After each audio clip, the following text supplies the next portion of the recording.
ప్రభు నామమున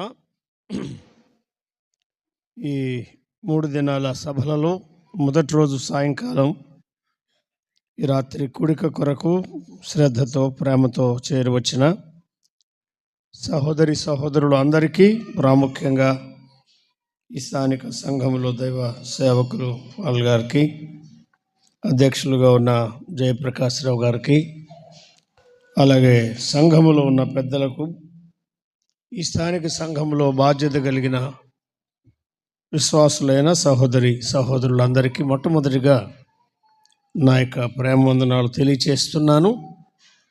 నేను మాత్రమే కాక సహోదరి కూడా మీ అందరికీ ప్రేమ వందనాలు తెలియచేస్తూ ఈ కూడికల కొరకు ప్రార్థిస్తున్నామని తెలియచేయమని నాకు సూచించారు. వాస్తవానికి దేవుని దాసులు పాల్ గాంధీ గారు, అలాగే ఎబెనెజర్ పవిత్రన్ గారు, ప్రకాష్ రాజు గారు, వారు మాత్రమే ఈ కూడికల్లో వాక్య పరిచర్యకు ముందుగా నిర్ణయింపబడిన వారు, అంగీకరించిన వారు. నాకు ఈ దినాలు వీలు కాక మీ పక్షముగా కొందరు సహోదరులు నాకు ఆహ్వానము అందించినా కూడా నేను క్షమించండి రాలేను, తర్వాత మరొకసారి చూస్తామని చెప్పాం. కానీ అనుకోని రీతిగా ప్రభు అవకాశాన్ని కలిగించాడు.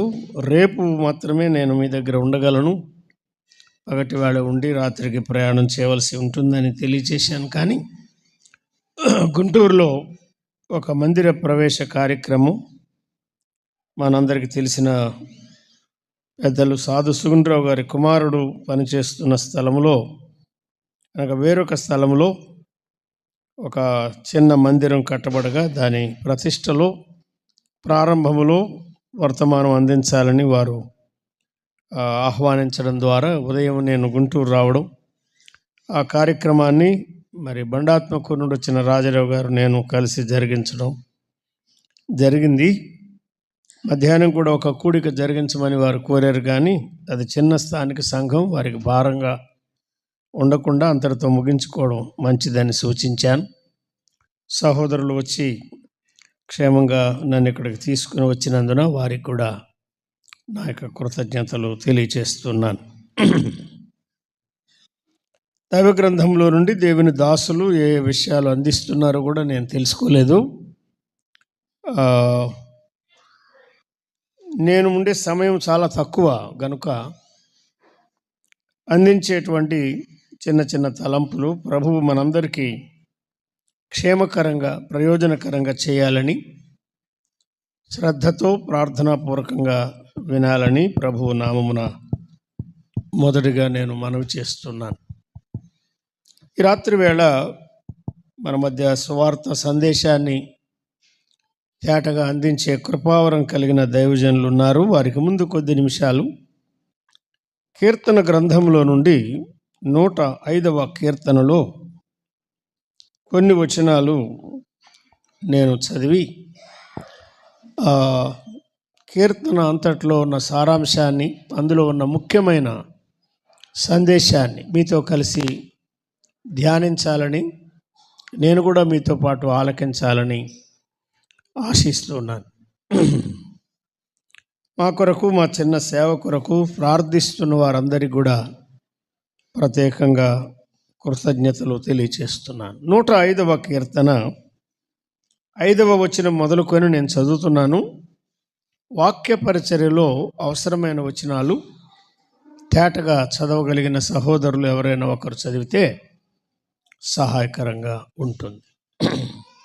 Sam 105 beginning at words 5.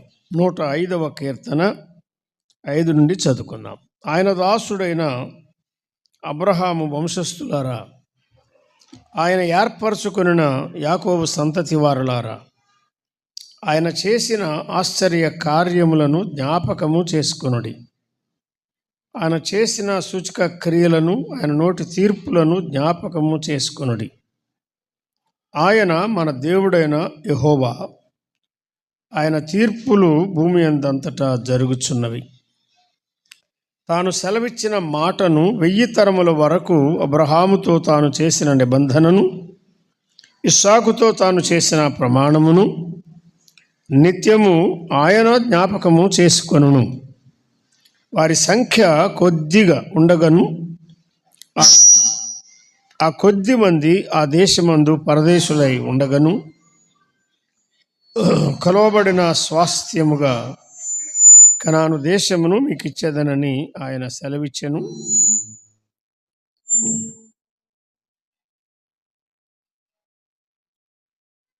Set చేయండి, ఒక చోట సెట్ చేయండి, ఇంక మళ్ళీ కదలకుండా ప్లీజ్. ఆ మాట యాకోబునకు కట్టడగాను ఇశ్రాయేలునకు నిత్య నిబంధనగాను స్థిరపరచి ఉన్నాడు. వారు జనము నుండి జనమునకును, ఒక రాజ్యము నుండి మరి ఒక రాజ్యమునకును తిరుగులాడుచుండగా నేను అభిషేకించిన వారిని ముట్టకూడదనియు నా ప్రవక్తలకు కీడు చేయకూడదనియు ఆయన ఆజ్ఞ ఇచ్చి ఆయన ఎవరినైనాను వారికి హింస చేయనీయలేదు. ఆయన వారి కొరకు రాజులను గద్దించెను, దేశము మీదికి ఆయన కరవు రప్పించెను, జీవనాధారమైన ధాన్యమంతయు కొట్టివేశాను. వారికంటే ముందుగా ఆయన ఒకని పంపెను, యోసేపు దాసుడుగా అమ్మబడెను. వారు సంకెళ్ల చేత అతని కాళ్ళు నొప్పించిరి, ఇనుము అతని ప్రాణమును బాధించెను. అతడు చెప్పిన సంగతి నెరవేరు వరకు యెహోవా వాక్కు అతని పరిశోధించుచుండెను. రాజు వర్తమానం పంపి అతను విడిపించెను, ప్రజలను ఏలినవాడు అతను విడుదల చేసెను. ఇష్టప్రకారం అతడు తన అధిపతులను ఏలుటకును, తన పెద్దలకు బుద్ధి చెప్పుటకును, తన ఇంటికి యజమానునిగాను తన యావదాస్తి మీద అధికారినిగాను అతను నియమించాను. ఇశ్రాయేలు ఐగుప్తులోనికి వచ్చెను. యాకోబు హాము దేశమందు పరదేశిగా ఉండెను. ఇశ్రాయేలు ఐగుప్తులోనికి వచ్చెను.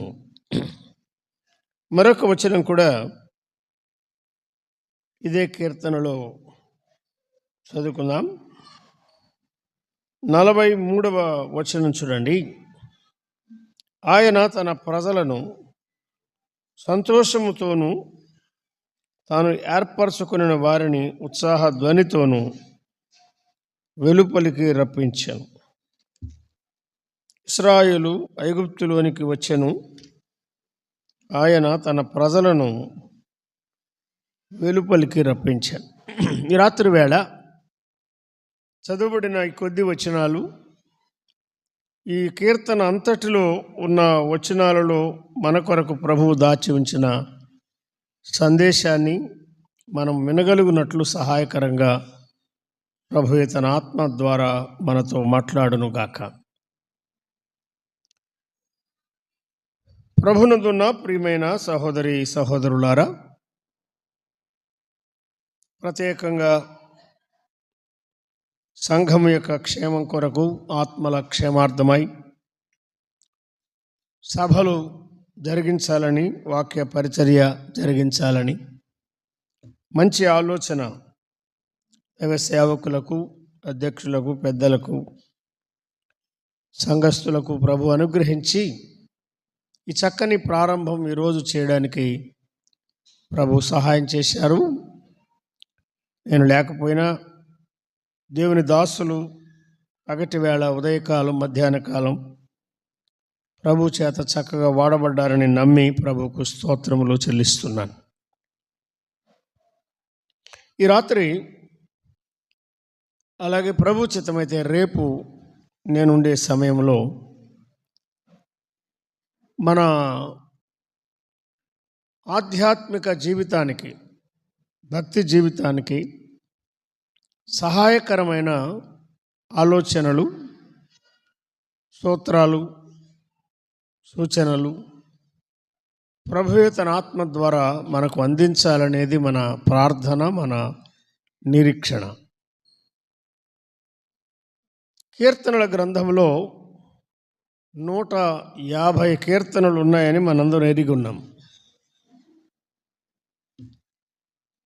ఒక రకంగా 149 కీర్తనలు అనొచ్చు. ఇటువంటి సభలలో అటువంటి మాటలు చెప్పినప్పుడు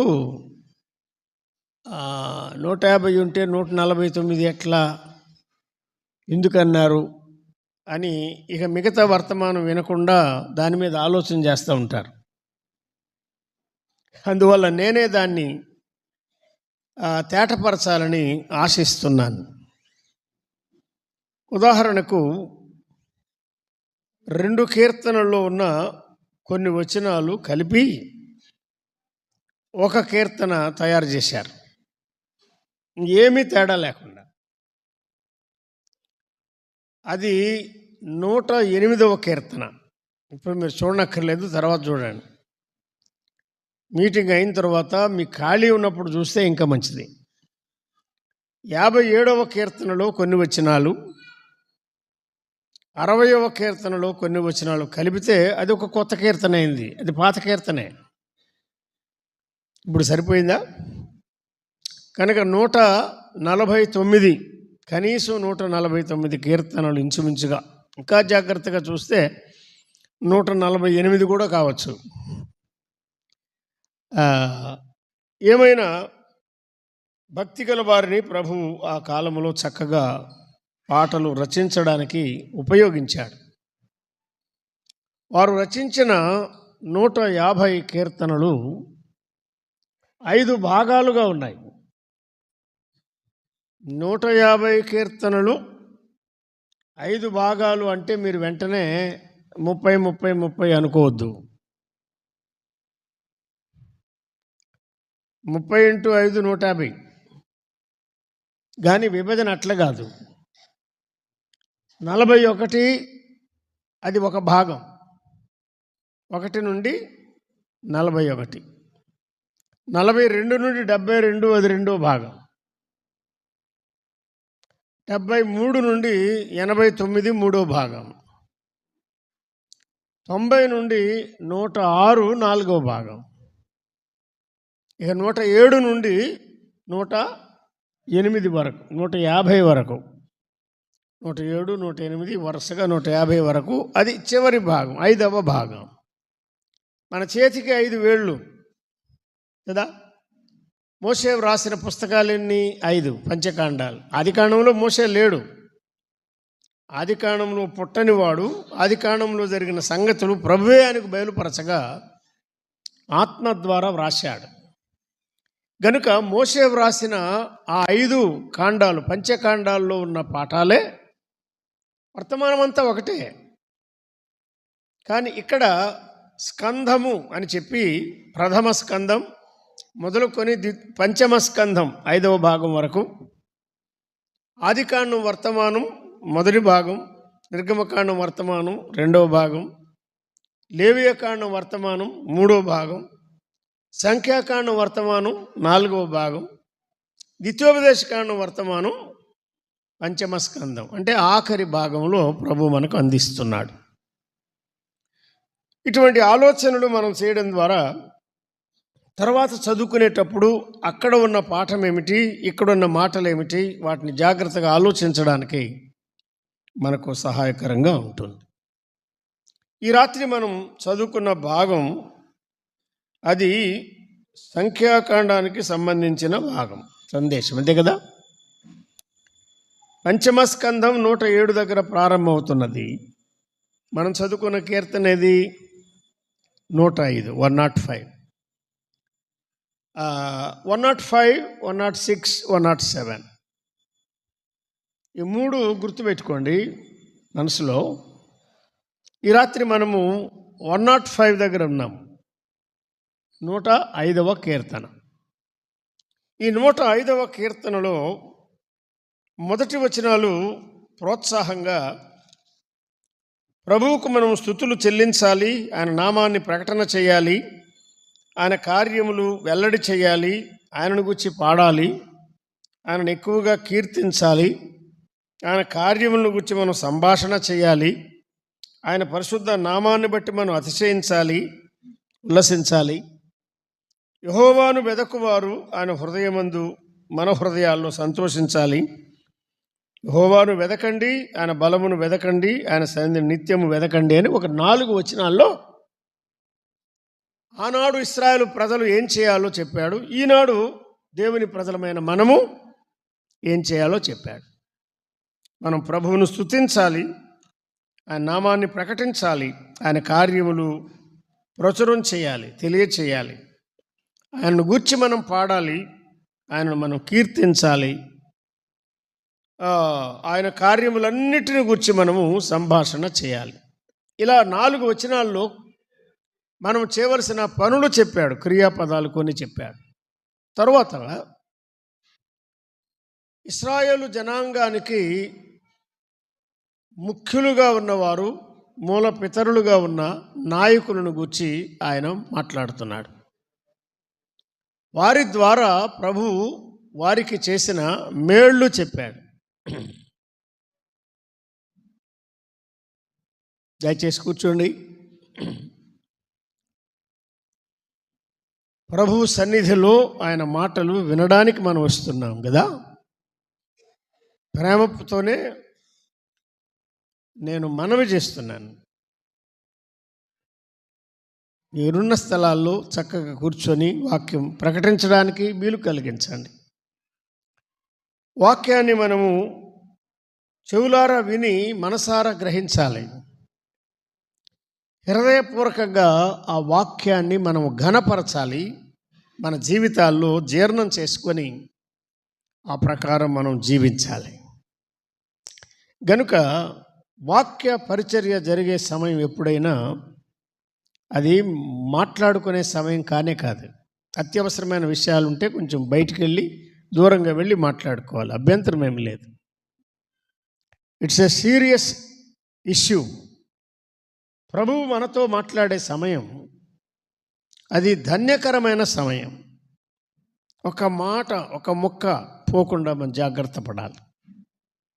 మీరు బాగా సంవత్సరాలుగా ఎరిగిన వారే, అనుభవం కలిగిన వారే. నేను మిమ్మల్ని హెచ్చరించాలని తలంచడం లేదు. ఇక్కడ ప్రభువు ఉపయోగించిన ముఖ్యులు ఉన్నారు. ఒక అబ్రహాము, ఒక ఇస్సాకు, ఒక ఇశ్రాయేలు, తర్వాత యోసేపు. వీరంతా ఆదికాండంలో ఉన్నవారే. కానీ వారిని గూర్చి అక్కడ 50 అధ్యాయాలు చరిత్ర రాశాడు. ఇక్కడ 5 మొదలుకొని 22 వరకు, అంటే దాదాపుగా 15, 16, 17 వచనాల లోపల వారిని జ్ఞాపకం చేశాడు. అబ్రహాము ద్వారా వారికి కలిగిన మేళ్ళు, ఇస్సాకు ద్వారా కలిగిన మేళ్ళు, ఇశ్రాయేలు లేక యాకోబు ఇశ్రాయేలుగా మారిపోయాడు కదా, ఆయన ద్వారా కలిగిన మేళ్ళు, 12 మందిలో ముఖ్యుడుగా ఆ కాలంలో వాడబడిన యోసేపు ద్వారా వారు పొందిన మేళ్ళు చెప్పాడు. 45 వచనాలు అనుకోండి ఈ కీర్తనలో. అంటే గుర్తుపెట్టుకోవడానికి వీలుగా చెప్తున్నాను నేను. ఒక 15 వచనాలు ఆ జాతి ప్రారంభం చెప్పాడు ఇంచుమించుగా. తర్వాత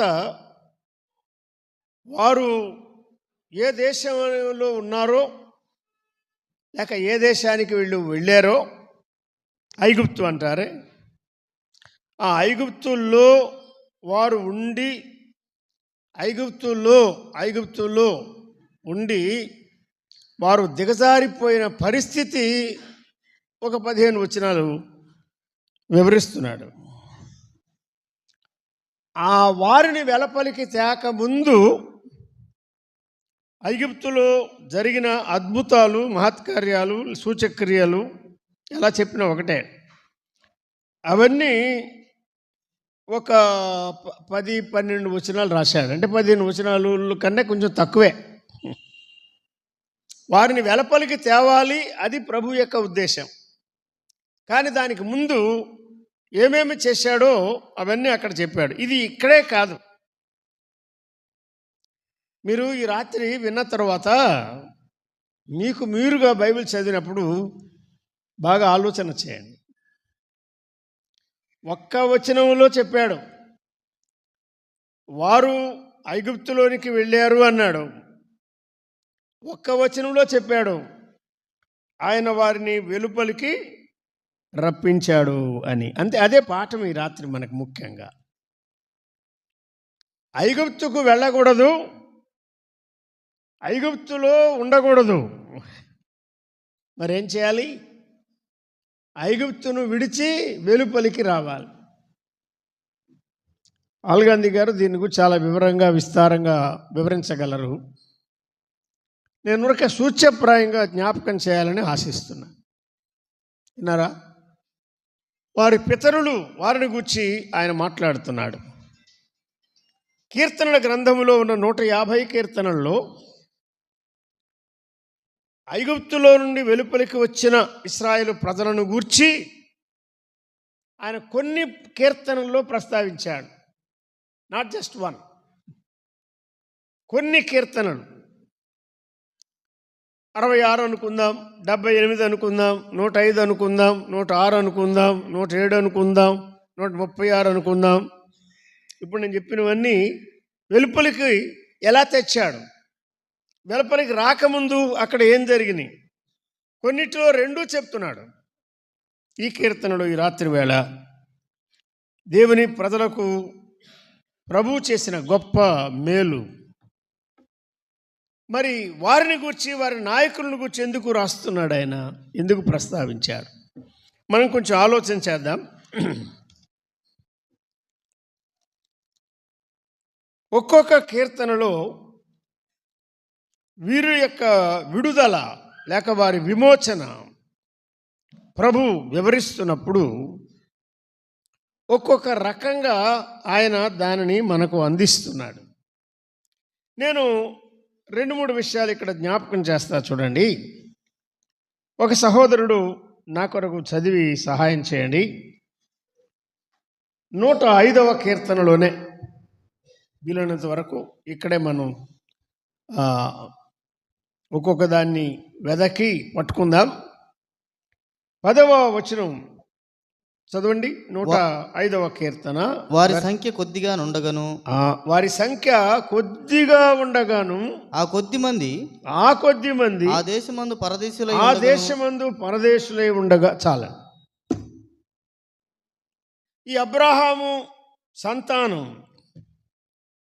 తర్వాత ఇస్సాకు సంతానం, తర్వాత యాకోబు లేక ఇశ్రాయేలు సంతానం, అందులో ఉన్న 12 గోత్రాలు, వీరందరూ కొద్ది మంది అని రాస్తున్నాడు. ఈ మాట అన్ని చోట్ల లేదు, కానీ 105లో కొద్ది మందిగా ఉండగా ఆయన వారిని వెలుపలికి తెస్తున్నాడు, విస్తరింపచేశాడు అని చెప్తున్నాడు. కొద్ది మందిగానే ఉండడం ఆయన చిత్తం కాదు, ఆయన ఉద్దేశం కాదు. మనం కూడిక ప్రారంభించినప్పుడు కొద్దిమందే ఉన్నారు. మొదటి వర్తమానం అయిన తర్వాత మీరు వస్తే బాగుంటుందని నాకు చాలా ఆశగా ఉంది. వాక్యము ఎక్కువసేపు వినలేం, మనం బలహీనత. కొద్ది మంది, కానీ ఏమయ్యారు? 70 మంది.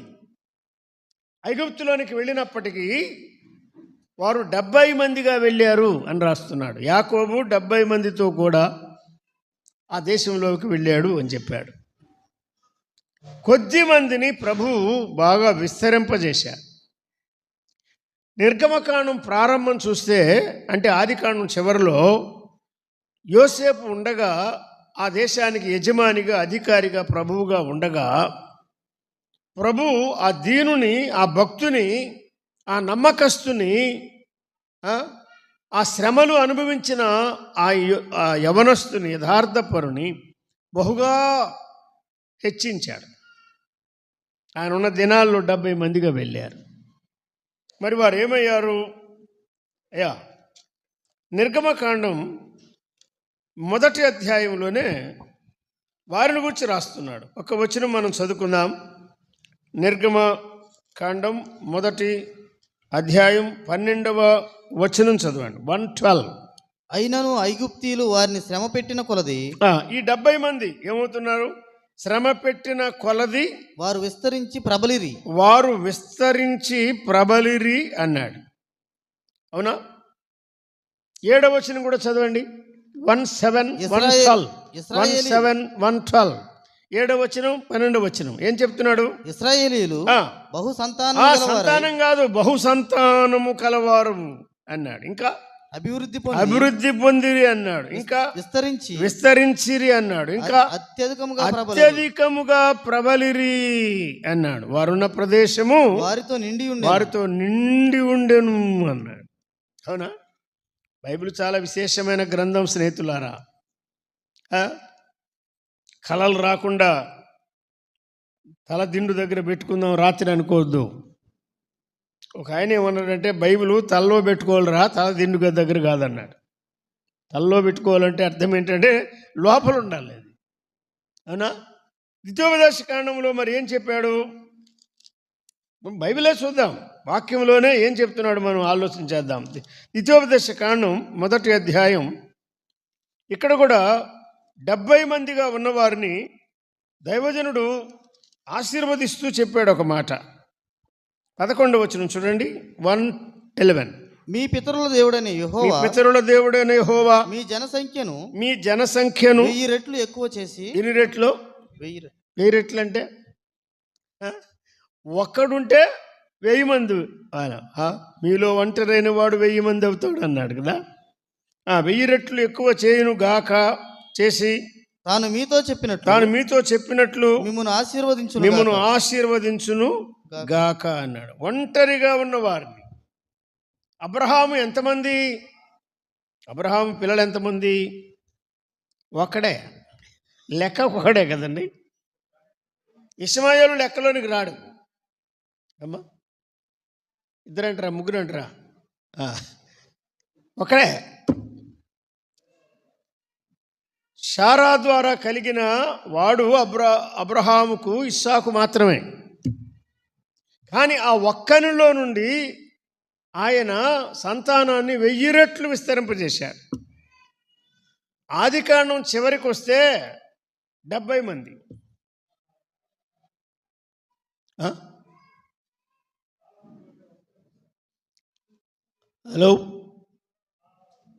హలో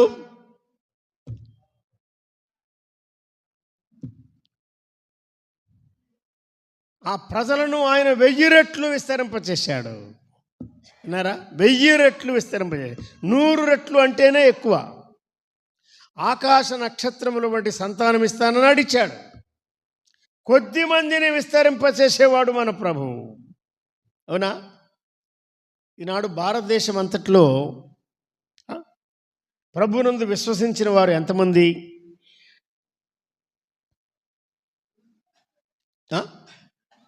మీరు చెప్పగలరు. ఇప్పుడు మనం చదువుకున్న మాటలే, మనం ధ్యానం చేస్తున్న మాటలే కదా. ఏమంటారు? అంతే కదా. ఇందులో సంస్కృతం లేదు, ఎబ్రి గ్రీక్ ఏం లేదండి. చాలా తేటగా ఉంది. కొద్ది మంది. ప్రభు ఏం చేస్తాడు? విస్తరింపజేస్తాడు. అది ఆయన కార్యం, ఆయన కృప, ఆయన దీవెనను బట్టి విస్తరింప చేస్తాడు. ఇతరులకు తెలియకపోవచ్చు, లెక్కలోనికి రాకపోవచ్చు, కానీ విశ్వసించిన వారు. కొత్త నిబంధనలో కూడా చూస్తే 3.5 సంవత్సరాలు రక్షకుడు సేవ చేసి ఉపదేశాలు అందించి వెళ్ళిపోతే ఆయన వెంబడించిన శిష్యులు ఎంతమంది? ఈయనెవరు నాయన ప్రశ్నలు వేస్తున్నాడు అంటారు అనుకుంటారా? మనము జ్ఞాపకం చేసుకోవడానికి 12 మంది శిష్యులు, అందులో ఒకడు దొంగ. అది కాదు లెక్క. 11 మంది. కానీ మేడగదిలో ఆయన వెళ్ళిపోయిన తర్వాత మేడగదిలో ఉన్నవారు 120 మంది. 120, 123 కూడా లేరు, 120, 120 మంది. అపోస్తుల కార్యము 1వ అధ్యాయం 120 మంది. అపోస్తుల కార్యం 2వ అధ్యాయానికి వస్తే ఏమైంది? దేవుని ఆత్మ కుమ్మరింపబడగా, ఆత్మ వర్షం పడగా 3000 మంది చేర్చబడ్డారు. మరి ఇంకా రోజు సువార్త, రోజు రక్షణ పొందుతున్న వారిని ఆయన సంఘముతో చేర్చుచ్చు వచ్చాడని. ఏమయ్యారు? 3,000, 5,000 నమ్మిన వారే ఒక్కసారే పురుషులే 5,000 అన్నారు. ఇంకా స్త్రీలు ఎంతమంది? ఇంకా పిల్లలు ఎంతమంది? ఇక రోజు రక్షణ పొందిన వారు ఎంతమంది? శిష్యుల సంఖ్య విస్తరించింది అన్నాడు. యాజకులు విశ్వాసానికి లోబడ్డారన్నాడు. యెరూషలేములో శిష్యుల సంఖ్య బహుగా విస్తరించింది అన్నాడు. విస్తరించి పాత నిబంధన విస్తరించారు ఇశ్రాయేలీయులు, కొత్త నిబంధన విస్తరించారు శిష్యులు. ప్రభు పని, అసలైన పని అంటే అది విస్తరించే పని. That which is small, which has a very insignificant beginning. లెక్కలేని ప్రారంభాలు ఉన్న వాటిని ప్రభువు వర్ధిల్ల చేస్తాడు. సంఘాలు ఎలాగ వర్ధిల్లుతున్నవి ఆలోచన చేయండి. 105వ కీర్తనలో వారు కొద్ది మందిగా ఉండగా ఆయన మాట 1000 తరముల వరకు నిలిచి ఉంటుందని చెప్పాడండి. అసలు మన ప్రభు ఎంత గొప్పవాడు ఎప్పుడైనా ఆలోచించారా? నన్ను ప్రేమించు వారిని 1000 తరముల వరకు కరుణిస్తానన్నాడు. 1000 తరాలట. 3-4 తరాలకే మనం ఎంతోమంది పిల్లలు ఎక్కువవుతున్నారని అనుకుంటాం. మనం ఇశ్రాయేలును వర్ధిల్ల చేసిన వాడు ప్రభువే. సంఘాన్ని, విశ్వాసులను కూడా వర్ధిల్ల చేసేవాడు మన ప్రభు. కొద్ది మందిగా ఉన్నా మనం నిరుత్సాహపడనక్కర్లేదు. కొన్నిసార్లు చిన్న చిన్న గ్రామాల్లో పనిచేస్తే కొద్దిమందే ప్రభువుని అంగీకరిస్తున్నారు, పర్వాలేదు. ఆ కొద్ది మందిని ప్రభువు వర్ధిల్ల చేస్తాడు, విస్తరింప చేస్తాడు. యాకోబులో నుండి 12 మందిని తెచ్చాడు. ఆ 12 మందిలో నుండి ఎంతోమందిని తెచ్చాడు. 1000 రెట్లు ఎక్కువగా సొలొమోను కాలానికి ఎంతమంది అయ్యారు? ఆకాశ నక్షత్రముల వలె అనే మాట నెరవేర్చాడు. ఇసుక రేణువుల వలె అనే మాట కూడా ఆయన నెరవేర్చాడు. కనుక కొద్ది మందిగా ఉన్నవారిని కొద్ది మందిగా విడిచిపెట్టేవాడు కాదు, తృణీకరించేవాడు కాదు. దీవిస్తాడు, వర్ధిల్ల చేస్తాడు. శత్రువు వారిని శ్రమ పెట్టిన కొలది వారు విస్తరించారు, ప్రబలిరి, అత్యధికముగా వారు విస్తరించారు అని ఆయన చెప్తున్నాడు. మరి ప్రభువు వారికి ఏం చేశాడు? అబ్రహాం పేరు ఎందుకు చెప్తున్నాడు అంటే, అక్కడ ఒక మాట చదవండి, 8వ వచనం, 105వ కీర్తన. తాను సెలవిచ్చిన మాటను 1000 తరముల వరకు అబ్రహాముతో తాను చేసిన నిబంధనను ఇస్సాకుతో తాను చేసిన ప్రమాణమును నిత్యము ఆయన జ్ఞాపకం చేసుకుంటాడు, ఎల్లప్పుడూ ఆయన జ్ఞాపకం చేసుకుంటాడు అని ఆయన చెప్తున్నాడు కదా. 12లో ఇశ్రాయేలుకు దానిని నిత్య నిబంధనగా ఆయన స్థిరపరచి ఉన్నాడు అని చెప్పి, ఒక రాజ్యము నుండి మరొక రాజ్యానికి వారు తిరుగులాడుతూ ఉన్నారు అన్నాడు. వారు కొద్ది మందిగా ఉన్నారు, ఒక ముక్క పట్టుకోండి. కానీ ప్రభు వారితో నిత్య నిబంధన చేశాడు.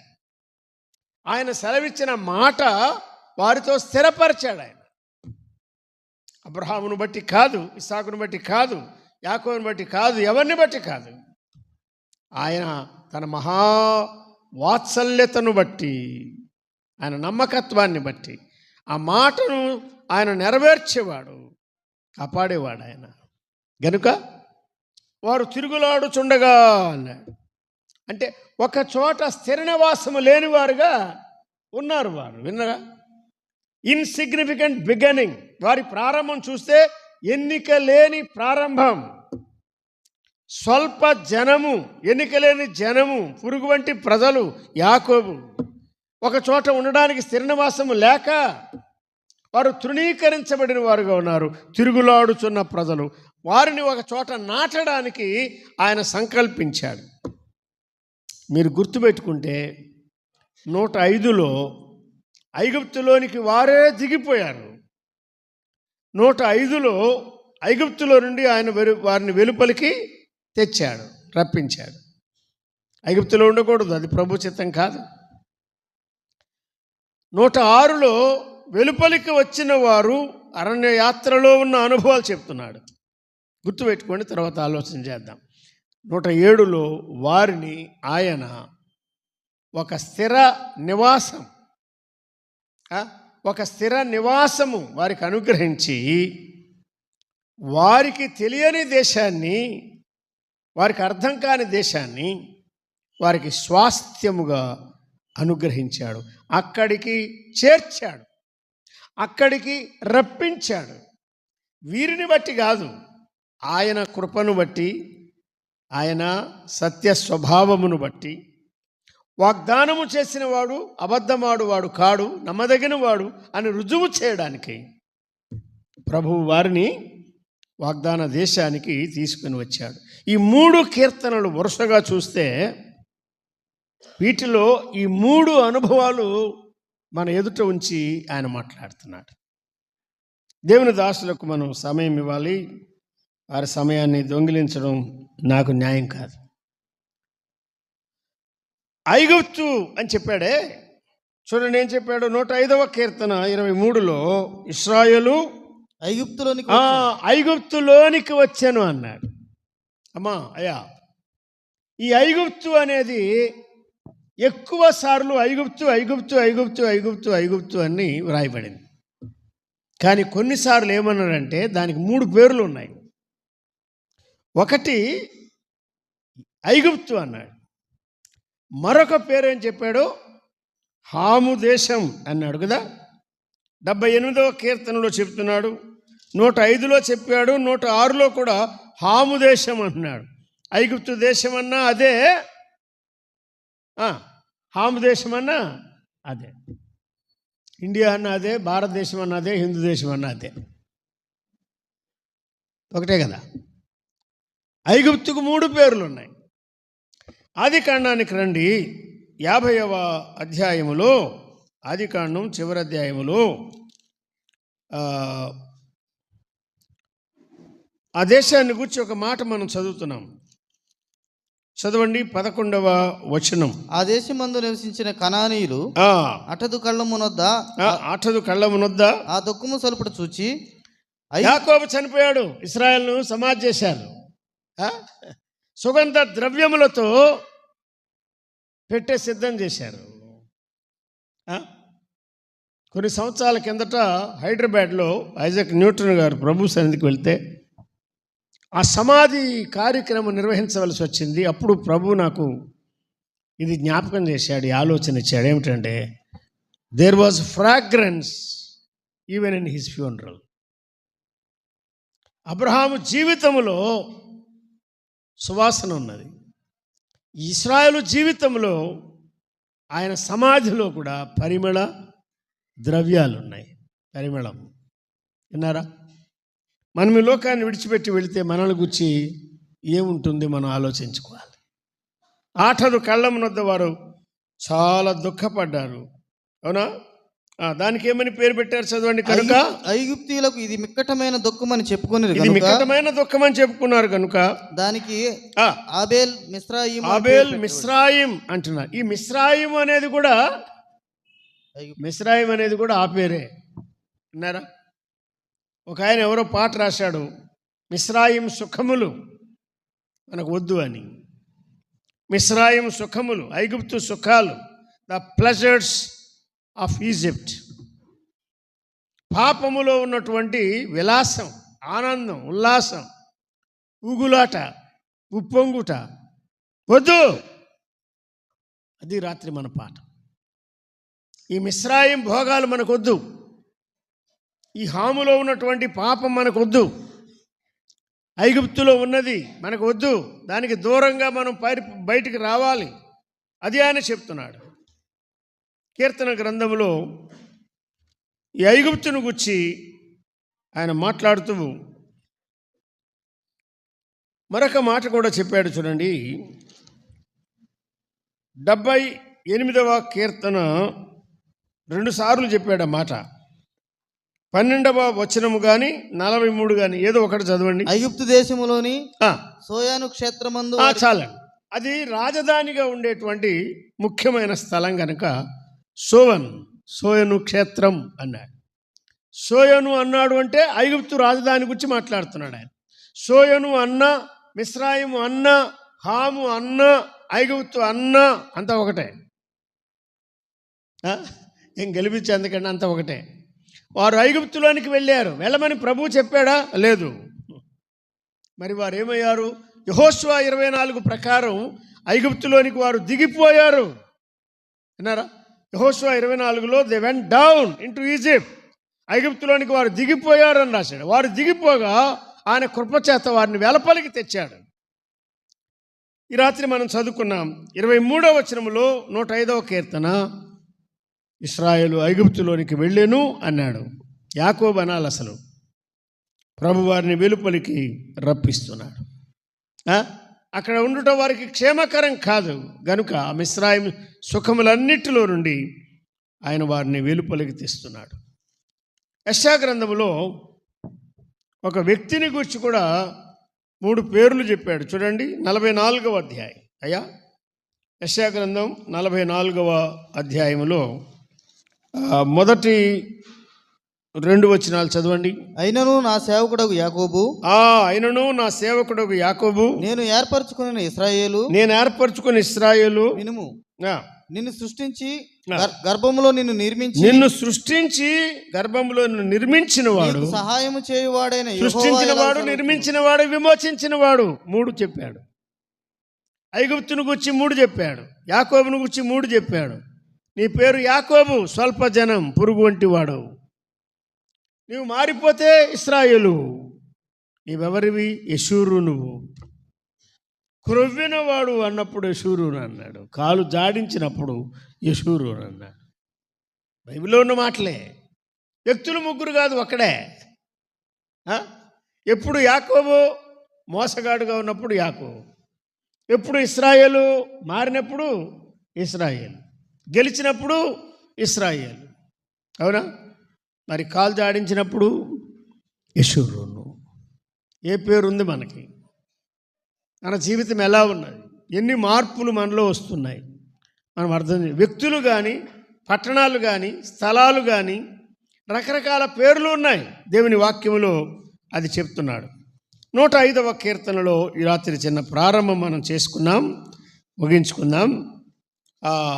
యోసేపును ప్రభువు ఒక ప్రత్యేకమైన మేలు కొరకు ఉపయోగించాడు.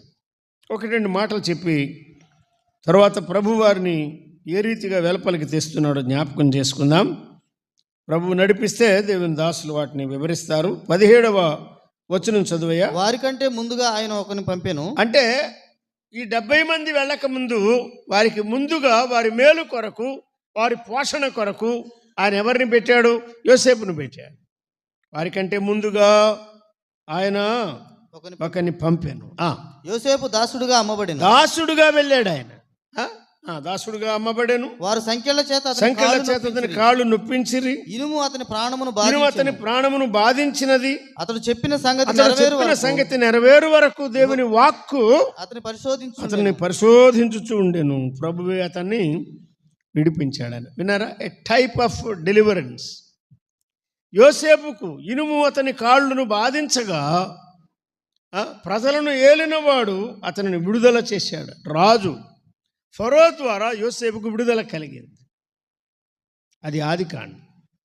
కానీ ఐగుప్తు దాస్యములో ఉన్నవారిని, కష్టస్థితిలో ఉన్నవారిని ప్రభువు విడుదల చేసి వెలపలికి తెచ్చాడు.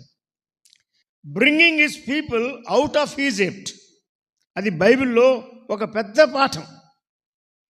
ఐగుప్తులో నుండి నేను నా కుమారుని పిలిచాను అన్నాడు.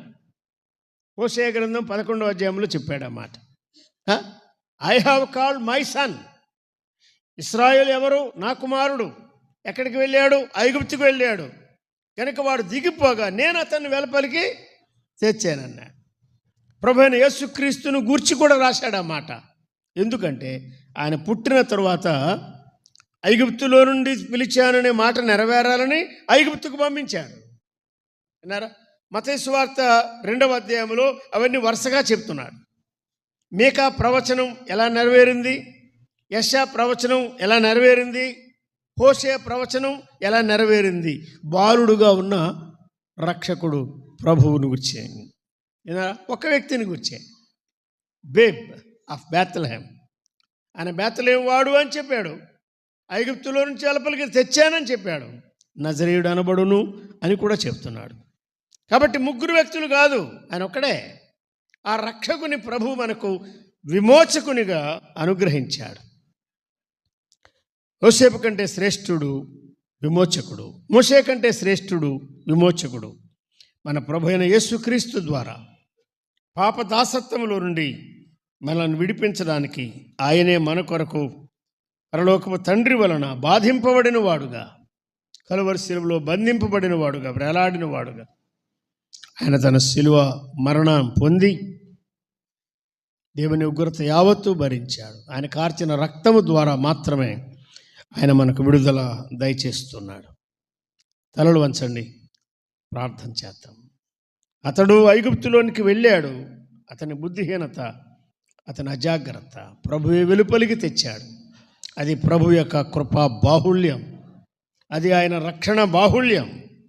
ఈ రాత్రి ఎవరైనా ఇంకా పాప బంధకాల్లో ఉన్నవారు, దాసత్వములో ఉన్నవారు, కల్వరి వైపు చూడండి, రక్షకుని వైపు చూడండి. ఆ శిలువను రక్తమును ఆశ్రయించండి, ఆయన విడుదల చేస్తాడు.